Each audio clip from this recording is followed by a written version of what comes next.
La République démocratique du Congo a réellement de l'argent physique réel aujourd'hui. C'est pas du potentiel, c'est du réel. Pourquoi je le dis? Nous sommes en otage. Nous sommes devenus un peu, si vous voulez, prisonniers du système. Parce que le système s'est stabilisé, en fait. Entre guillemets. Le système s'est équilibré. OK? Et ça s'est équilibré, et ça vient avec corruption, ça vient avec politisation de pratiquement tout. Ça fait à peu près 55,550 millions de dollars chaque jour. Ça veut dire que si vous vous réveillez à 6 heures du matin, et vous passez toute la journée jusqu'à 6 heures du matin de demain, la République démocratique du Congo est capable, à travers ses services de recettes, de collecte de l'argent, est capable de collecter 55 millions de dollars chaque jour, chaque 24 heures. C'est pas un potentiel, c'est réel. Si vous pouvez gérer 20 milliards de dollars chaque année, eh bien, il y a quelque chose que vous pouvez faire avec ça. Il n'existe pas de petites et moyennes entreprises en RDC. 99,9% des entreprises aux États-Unis sont des petites et moyennes entreprises. Privées. Privées. Toute l'économie de la RDC tourne autour de l'argent que l'État collecte. En dehors de l'argent que l'État collecte, il n'existe pas de petites et moyennes entreprises qui créent de l'argent, qui créent de l'économie. Ça, c'est un gros problème. Ce qui fait que nous tous, les quelques entreprises qui existent, les quelques ONG qui existent, les quelques banques qui existent, fonctionnent comme des services ou des départements d'approvisionnement ou de l'État. C'est comme des caisses de dépenses, c'est comme des magasins de l'État, en fait. OK? Et ce n'est pas normal. Tout l'argent du pays est utilisé, géré par les politiciens, les hauts fonctionnaires de l'État, les députés, ceux qui ont un mandat, ainsi de suite. Les mandataires, si vous voulez. Ce n'est pas normal. Ce n'est pas normal. Il n'est pas normal, dans un pays normal, que pour pouvoir à 500 postes, vous ayez 24 000 candidatures. C'est un problème. Et ça, c'était un élément révélateur que nous avons un gros problème dans notre société. C'est emmener les Congolais à investir en nous-mêmes et créer ces petites et moyennes entreprises. Et nous allons trouver de l'argent au sein de nous-mêmes. Parce que nous avons de l'argent. Bonjour, je suis Franck. Comme vous le savez, je vous ai promis d'être ici tous les jours pendant 2, 3, 4, 5 minutes où je vais expliquer le concept de African Investing in Africa. C'est un concept sur lequel je travaille depuis 2 ans. Ceux qui me connaissent et sont proches de moi le savent. J'ai décidé maintenant là de vraiment me concentrer et mettre ça en avant. Je vais profiter, nous profitons tous dans le cadre de Congo Global Connection de l'événement que nous avons le 29 juin ici à Atlanta pour faire une première sortie, une première édition de ce concept. Et bien sûr, ça va préparer un grand programme qui va venir en octobre de cette même année ici à Atlanta. Très bien. Alors, nous allons commencer directement à attaquer la question. Pour nous, ce qui importe aujourd'hui, pour que vous compreniez bien le concept que nous présentons, il faut d'abord que nous essayons de placer le décor. Où est-ce que nous nous trouvons? Qu'est-ce qui se passe maintenant? Et ça vous permettra de comprendre comment est-ce que nous arrivons à proposer notre stratégie. Notre stratégie, nous l'appelons en réalité la stratégie C2C. Si en anglais, c'est pour dire Congolese to Congolese. OK? Ou si vous voulez, la stratégie Congolais investir dans le Congolais. C2C, Congolese to Congolese. Nous l'avons ouvert un tout petit peu en l'appelant la conférence ou la foire que nous allons avoir. Nous l'avons appelée la foire africaine de l'investissement ou bien African Investing in Africa.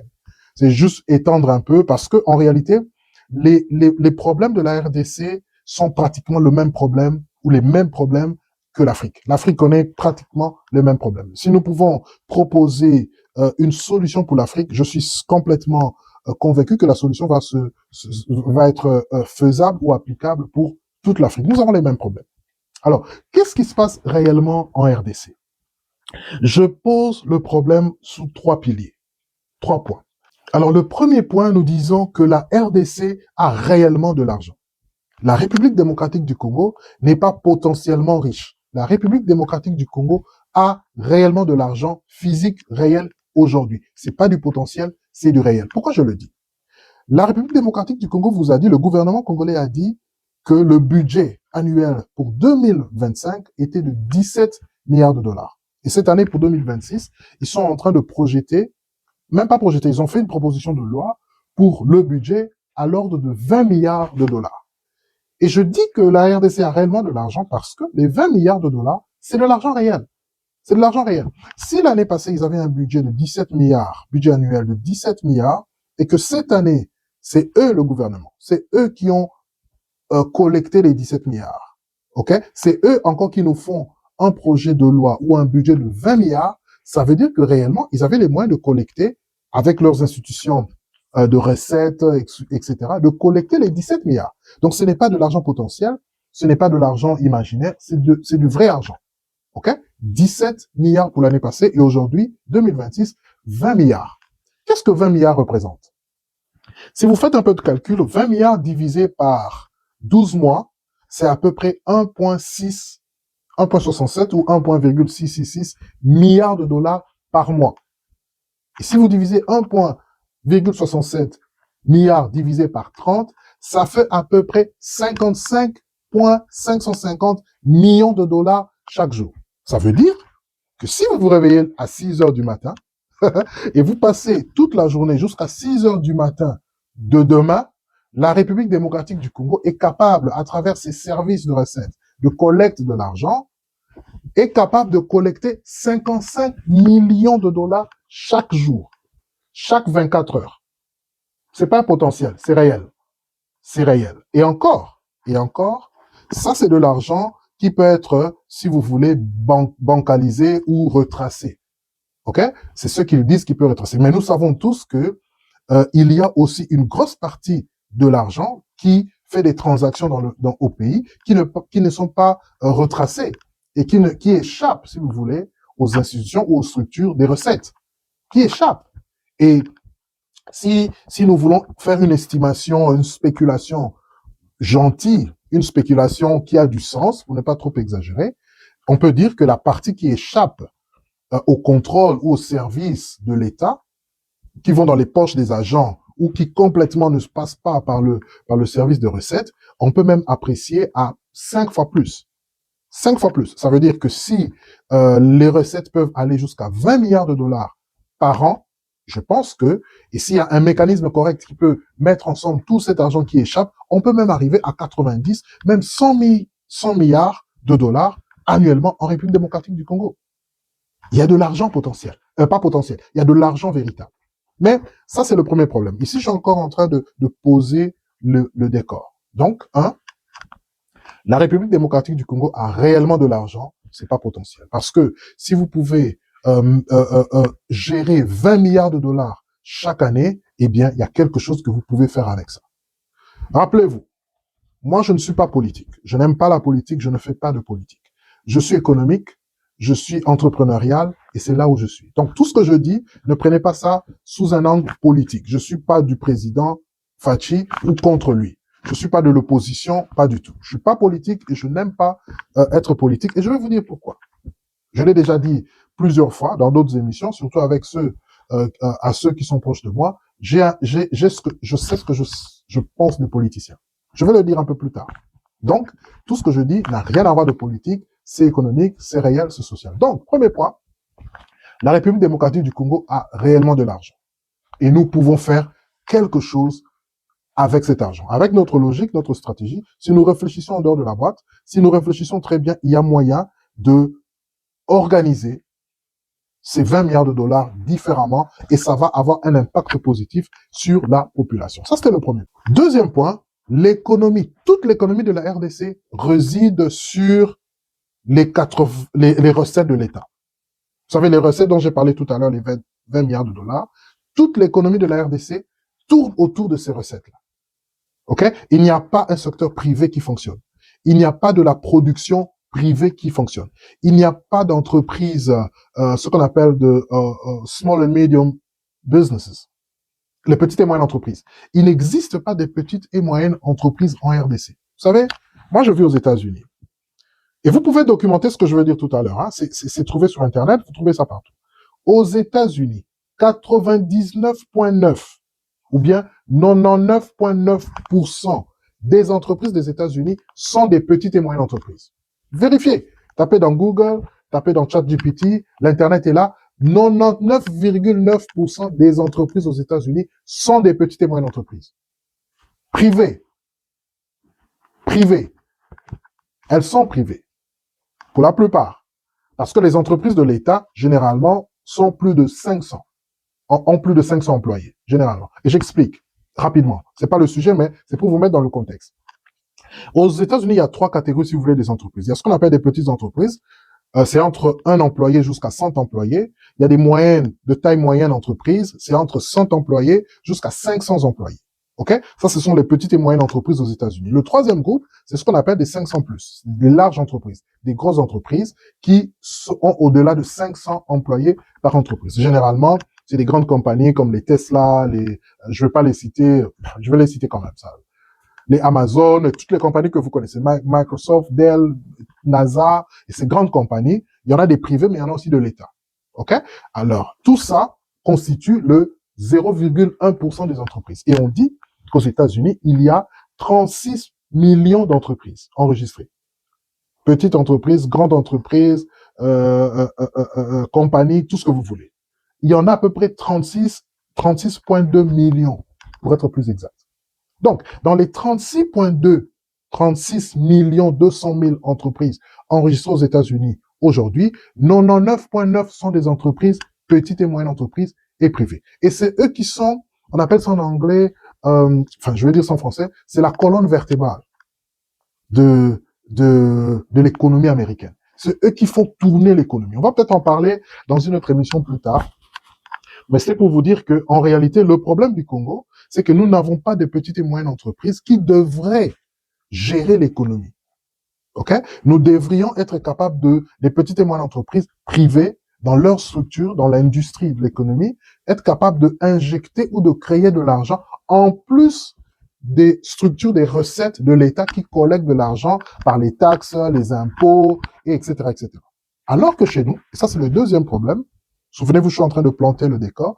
Le deuxième problème chez nous, c'est que toute l'économie de la RDC tourne autour de l'argent que l'État collecte. En dehors de l'argent que l'État collecte, il n'existe pas de petites et moyennes entreprises qui créent de l'argent, qui créent de l'économie. Ça, c'est un gros problème. Ce qui fait que nous tous, les quelques entreprises qui existent, les quelques ONG qui existent, les quelques banques qui existent, fonctionnent comme des services ou des départements d'approvisionnement ou de l'État. C'est comme des caisses de dépenses, c'est comme des magasins de l'État en fait. OK? Et ce n'est pas normal. Les banques, par exemple, pour les banques qui sont appelées, qui sont dites des banques commerciales, devraient ne pas être des caisses de l'État. Qu'est-ce que les banques chez nous font, les banques commerciales? Leur travail, c'est essentiellement payer les agents de la fonction publique. Essentiellement. Leur travail, c'est quoi essentiellement? C'est garder les caisses de l'État, n'est-ce pas? Et faire les dépenses de l'État. Quand l'État veut payer des véhicules pour les agents, c'est les banques qui font ça. Quand l'État peut faire ceci, c'est l'État qui fait ça. C'est les banques qui font ça. Quand l'État veut construire un hôpital, les banques commerciales que nous connaissons au pays, essentiellement, servent à garder de l'argent pour l'État. Et là, il va fonctionner, faire construire les routes, faire tout ce qu'ils font. Alors que les banques commerciales n'ont pas la première visée d'être ça. Elles sont commerciales, comme le nom le dit. Elles devraient soutenir les loans, les crédits pour les petites et moyennes entreprises, construire l'économie en fait. Et elles ne sont pas là. Donc, je ne vais pas m'étendre là-dessus, mais ça c'est le véritable deuxième problème. Nous ne pouvons pas construire une société où nous ne dépendons que des recettes de l'État. Quelle est la conséquence de ça? La conséquence de ça, c'est que nous tous, nous sommes pris en otage. Et ça, c'est le troisième point. Ça, c'est le troisième point. OK? Donc, le troisième pilier qui crée le contexte économique dans lequel nous vivons, toute la population de la RDC, toute l'économie de la RDC dépend, est prise en otage par les recettes de l'État. Parce que l'État et les agents de l'État, les hauts fonctionnaires, les politiciens, toutes ces personnes-là, c'est eux qui concentrent tout l'argent du pays. Tout l'argent du pays. Et bien sûr, parce qu'on ne produit pas. Donc, tout l'argent du pays est utilisé, géré par les politiciens, les hauts fonctionnaires de l'État, les députés, ceux qui ont un mandat, ainsi de suite. Les mandataires, si vous voulez. Ce n'est pas normal. Ce n'est pas normal. Ce qui fait que nous tous, même mentalement, nous ne dépendons que d'eux. Je vais vous rappeler un épisode. Vous vous rappelez, nous nous rappelons tous, aux dernières élections, il y a eu à peu près 24 000 candidats pour être député national. Ça, c'est un problème, chers amis. C'est un gros problème. Ce n'est pas normal que dans un pays, il y ait, pour pourvoir à 500 postes, il n'y a que 500 postes pour être député national, hein, 500. Il n'est pas normal, dans un pays normal, que pour pourvoir à 500 postes, vous ayez 24 000 candidatures. C'est un problème. Et ça, c'était un élément révélateur que nous avons un gros problème dans notre société. Nous avons un gros problème dans notre société. Et encore, les 24 000 là, c'est parce qu'il y avait quelques frais à payer, c'est parce que c'était un peu les plus courageux. S'il n'y avait pas des frais à payer, si c'était complètement gratuit et tout le monde, il n'y avait pas vraiment une limite financière ou une contrainte financière, je suis sûr que on allait même doubler ce nombre-là. Il y aurait peut-être eu 50 000 candidats parce que tout le monde veut se ruer, tout le monde veut devenir député parce qu'on pense qu'il n'y a de l'argent qu'en politique. En réalité, on ne pense pas, c'est vrai. Les gens ne sont pas dupes, les gens voient qu'en réalité, pour vivre en RDC, il faut être député national, il faut être conseiller, il faut être proche du président, proche de l'honorable. Tout le monde tourne autour de ça. On a oublié toute autre chose. On a oublié les travailleurs, si vous voulez, la production, on a oublié, comment on les appelle, les ouvriers. Personne ne veut plus être maçon, personne ne veut plus être menuisier, personne ne veut plus être chauffeur, ou etc. Même ceux, les wewa, les conducteurs de moto, les gens se cherchent. S'ils avaient la possibilité d'être candidats députés, les motards le seraient. C'est ça le vrai problème. Donc, tout le monde veut se ruer vers la politique parce que nous pensons, et à juste titre, que c'est en politique qu'il y a de l'argent. C'est un problème de la société. C'est une cassure, c'est une fracture. C'est un problème à fixer, chers amis. Ce n'est pas normal que dans un pays, que tout le monde puisse vouloir devenir politicien, conseiller, communal, etc. Non. Non, non, non, non. Nous devons avoir de l'économie qui fonctionne ailleurs. Le jour où l'économie va fonctionner ailleurs, le jour où des entrepreneurs vont créer des entreprises, agriculture, élevage, transport, qui se comportent bien, je vous promets que toute cette ruée vers la politique va s'éteindre. Très peu de gens voudraient aller en politique si l'argent se trouve ailleurs. OK? Alors, ça, ce sont donc les trois, si vous voulez, problèmes qui font que nous sommes arrivés à réfléchir en dehors de la boîte. Nous nous disons, OK, nous avons ces trois problèmes. OK? Qu'est-ce que nous devons faire maintenant? Il faut réfléchir autrement. Nous savons que les banques ne donnent pas les crédits, ce qu'on vient de dire. La FPI, tout le monde va là-bas, ça donne pas de crédit. Et tout ce contexte-là fait que tout le monde est devenu, nous sommes en otage. Nous sommes devenus un peu, si vous voulez, prisonniers du système. Parce que le système s'est stabilisé, en fait.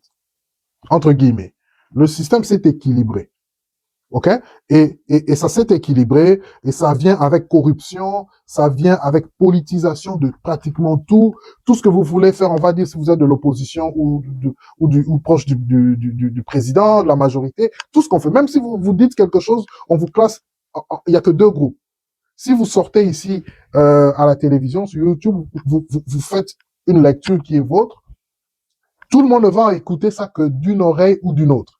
Et va vous catégoriser immédiatement. Ah, il dit ça parce qu'il est proche du pouvoir. Il dit ça parce qu'il est de l'opposition. Non, il est possible de prendre une position sans être politique. C'est possible. OK? Et tout ça, c'est en fait ce côté où nous sommes formatés différents maintenant à penser que tout est politique. OK? Et nous disons non, non, non, non. Il faut proposer autre chose. Il faut faire un effort de sortir l'argent d'entre les mains des politiciens et l'emmener vers les mains des économiques. C'est comme ça que ça fonctionne dans le monde entier. Tout à l'heure, j'ai parlé des small business aux États-Unis. Ils sont la colonne vertébrale de l'économie américaine. Ils constituent à peu près près de 50% du PIB des États-Unis. C'est eux qui font ça. C'est pas les grandes entreprises. C'est pas les trucs de l'État. C'est les privés qui font ça. 99,9%, c'est eux. Si les petites et moyennes entreprises tombent, l'économie des États-Unis tombe. Oui, ils constituent la colonne vertébrale. Les États-Unis, l'économie des États-Unis fonctionne sur les petites entreprises, comme moi ici aux États-Unis, j'ai 2-3 petites entreprises. Tu peux organiser un petit transport, tu organises un transfert des produits des États-Unis vers un tel endroit, tu charges les gens. C'est ça qui constitue la colonne vertébrale. Et c'est ça qui doit exister au pays, chers amis. Et notre but ici, dans Congo Global Connection, spécialement dans cette stratégie Congolese to Congolese, c'est emmener les Congolais à investir en nous-mêmes et créer ces petites et moyennes entreprises. Et nous allons trouver de l'argent au sein de nous-mêmes. Parce que nous avons de l'argent. Je vous l'ai dit tout à l'heure. Et je peux le répéter. Il y a beaucoup d'exemples. Je ne veux juste pas vous prendre trop de temps, mais il y a beaucoup d'exemples. Regardez la quantité d'argent que nous envoyons en RDC. L'année passée, en 2024, la dernière fois que j'ai vérifié, je crois que c'était pour 2024, la RDC en intermittence, ça veut dire l'argent que la diaspora ramène au niveau du pays, nous avons approché 4 milliards de dollars. Réfléchissez 4 milliards de dollars. 4 milliards de dollars en 360 jours. Divisez 4 milliards par 360 jours. Vous allez avoir une idée de combien d'argent chaque jour la diaspora envoie au pays. Excusez-moi, il faut maintenant capturer, il faut trouver des mécanismes de capturer la totalité, excusez-moi, ou une partie de cet argent et remettre ça dans le système. C'est ce que nous allons faire. C'est ce que nous allons faire. OK? Et restez avec nous, échangez, partagez avec nous, posez vos questions dans le site. Je vais essayer de répondre et je veux qu'il y ait une forme d'interactivité à partir de maintenant jusqu'au 29 juin. Ceux qui sont aux États-Unis, ceux qui sont proches d'ici, ceux qui seront à Atlanta dans cette période-là, soit à l'occasion du match de Léopard, je vous propose de rester 2 jours en plus ici à Atlanta. Nous allons nous retrouver dans cette foire de l'investissement pour non seulement parler de ce que je dis ici, mais surtout, dans la salle, il y aura des gens qui vont vouloir investir dans les projets des uns et des autres. Donc, si vous avez une idée d'affaires, un projet, même si ce n'est qu'un projet, juste en papier, préparez-le, écrivez-nous, allez dans notre site, créez un compte, envoyez votre projet. Nous les recevons déjà maintenant et nous les partageons à nos amis investisseurs, de sorte que le 29, et vous allez avoir ce qu'on appelle le pitch, vous allez pitch votre business. Vous allez avoir un moment où présenter votre projet. Si c'est un startup, si ça vient de commencer, peu importe. Vous allez avoir le temps de le présenter et vous allez nous dire exactement combien d'argent vous voulez et nous allons chercher l'argent au milieu de nous. Ce jour-là, ceux qui seront là peuvent accepter votre projet, mais s'il n'y a pas, en fait, emmenez vos projets. Nous serons là et nous allons commencer le processus jusqu'en octobre. C'est en octobre que nous allons dire quels sont les projets qui ont été acceptés et qui peuvent être financés. Merci beaucoup de me suivre encore aujourd'hui. Nous allons continuer. Chaque jour, je vais revenir. Je vais me répéter. Je vais dire la même chose. L'idée, c'est que vous comprenez très bien le concept. Jusqu'à aujourd'hui, je n'ai pas encore bien explicité le contexte, le concept. Aujourd'hui, je voulais mettre le cadre. Demain, si possible, je vais expliquer le concept petit à petit. Combien est-ce que nous voulons créer la confiance au milieu de nous? Parce que ça, c'est un autre problème que nous avons. Nous n'avons pas confiance les uns les autres. Nous allons créer la confiance au milieu de nous. Il faut que nous arrivions à croire en nous-mêmes.